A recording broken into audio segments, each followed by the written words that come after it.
Assalamu alaikum wa rahmatullahi wa barakatuh. To some of you, and peace out to the rest of you. Hit the share button because the message is more important than the messenger. Let me tell y'all this right quick, gentlemen.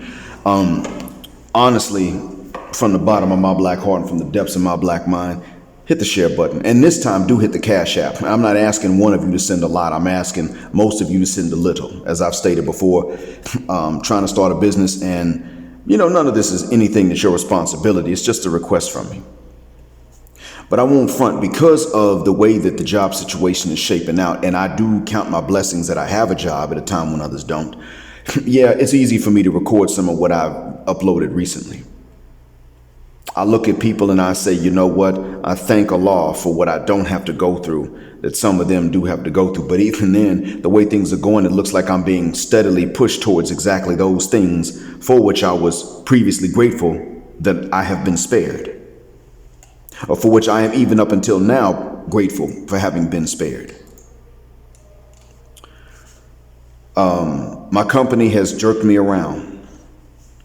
The job market has done so, really. And that's why I can't really say that all of it is my company, nor has all of it been other companies and employees with whom I have applied. It really does seem like a test from God, and I don't really know how to pass it because I don't know what's being tested other than just the one thing that I don't have, which is extra patience.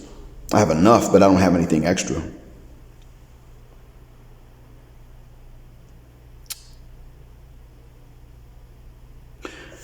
But even in thinking about that, something crossed my mind. My wife is not giving me grief about what I don't have and what I got to go through.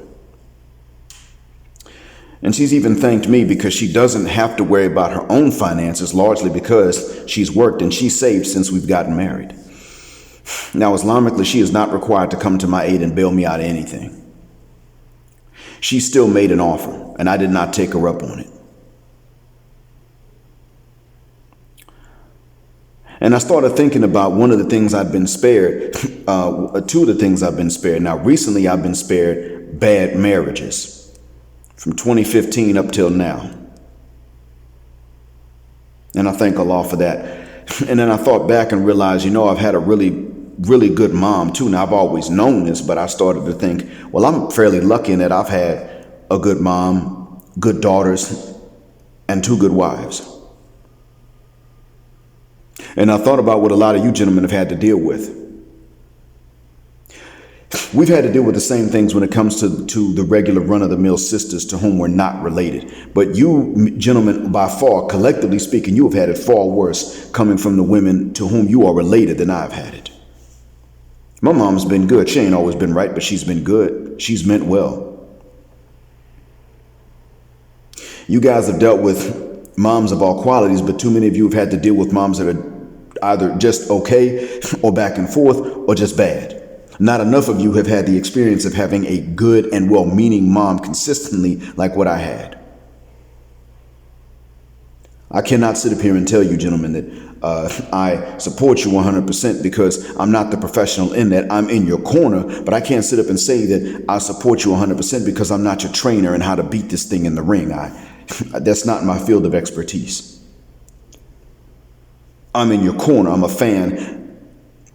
But I don't know how to be in your corner as a trainer, which is also not my fault. It wasn't an option. I don't know how. But I do want to see you beat these things, the effects. It's just really up that you've had to deal with moms that have looked at you and blamed you for stuff you didn't do and didn't control, or even things you did but not knowing any better, or accidentally and unintentionally. It's really up you've had to deal with that. It is up that you have had situations in which your mom will say something like this. Then auntie might join her. Maybe your big sister does and mama don't stop her, whatever the case is. But you had to deal with this from two or more women to whom you were related. Then you got to go out there in the world, starting in at least probably middle school, if not before, just to be told by the sisters in your classroom that you are bad because you were a dude and it was a dude that broke her heart. But you're not even allowed to do that. Before you're old enough to really even have a girlfriend to break their heart, you're being told what kind of no good trash you are because of what another dude did. That's what you're being told.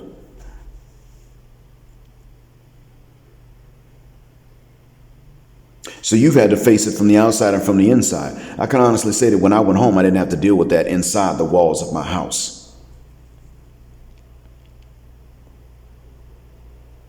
I wish to God you never had to face that either, but a lot of you have had to. And instead of hearing about how strong you are because you face this consistently and you're not a hateful, mean, genocidal rat bastard, you instead have to hear everybody praise the one that dumped on you to take out on you everybody else taking a dump on her, and praise her like she's this great big example of forbearance and forgiveness, when in fact all she's done is turn it on you.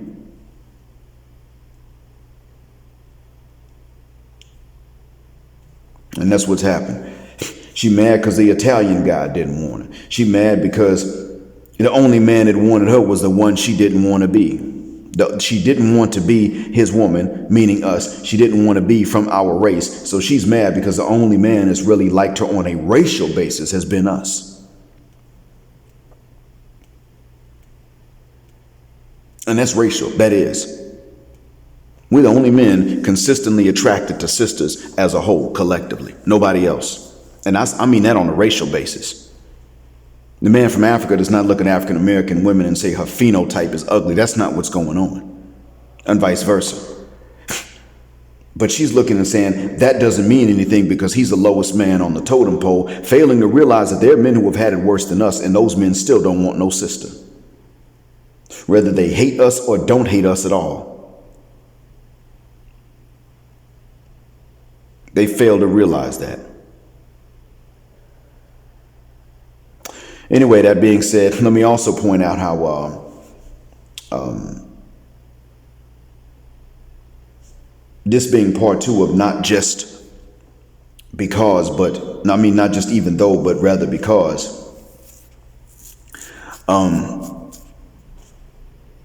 ever look at anything that sisters do that's inconvenient for you and say that they're doing this even though it's inconvenient for you, unless it is something that is convenient for them. But sisters will do a lot and say a lot of things that are inconvenient for both us and them. And when they do that, that's when you say they're doing it because it's inconvenient for us. That's when you know someone hates you.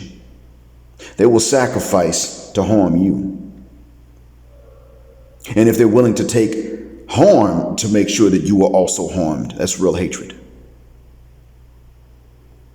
Whether you deserve it or not, that's real hatred. And I want you gentlemen to realize that when you see sisters doing stuff like that, it's because their hatred of you outranks their love for themselves.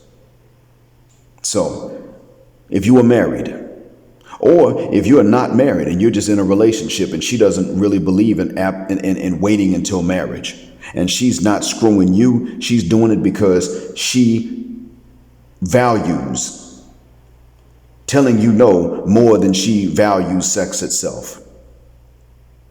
That means it's not chastity that's stopping her. So be insulted, gentlemen. Now, you shouldn't be fornicating anyway, but if that's not what's stopping her, then you leave her. Even if you right now listening to me say, you know what, I don't believe fornication is right, marriage is. Even if it's not in front of the state, but fornication ain't right. Still, if that's not what's stopping her, you bounce on her and you leave her. Because if she hates you that much and she doesn't care anything about chastity, she's going to cheat on you. Because you need to understand the level and the depth of hatred and finance that are aimed against you. Don't underestimate those things. And if you have a good mom, show your gratitude and appreciation not only to her, but also to God. So on your way out, hit the Cash App. Thanks for listening. Black Heart, Black Mind, Blackout. Assalamu alaikum again. And black heterosexual non-select male power. Just because they don't like it, a black patriarch until extinction of Judgment Day. And thanks for flying with Jet Black Airways again, where jet black is also a verb. Keep jetting black with me until the wings and the wheels fall off. Justice forever.